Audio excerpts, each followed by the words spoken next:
Anyone who don't really ready? Darling. Hi everybody.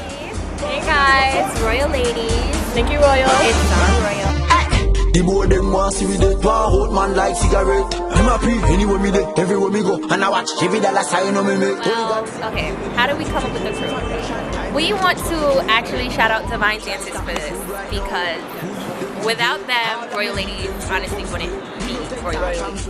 Holy God, see I pay millions you forget. Separation time, real thugs don't forget. Anymore, try stop me food right now. Bully them forget. We definitely hold ourselves to a certain standard. Definitely. We feel like we're different from other females.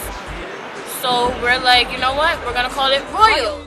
Them circumspect. We no take talk from super spec. Me and me one boss last time me check. That's why them a pray for me fall and wreck. Just Royals.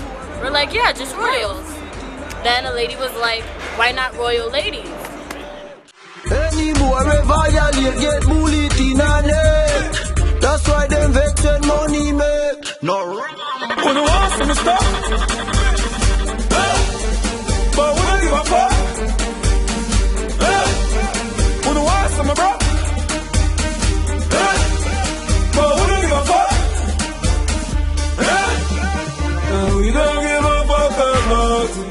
That's how we got our name, Royal Ladies. Bullet in a neck. That's why them vex and money make. No wrong. Who don't want some stuff?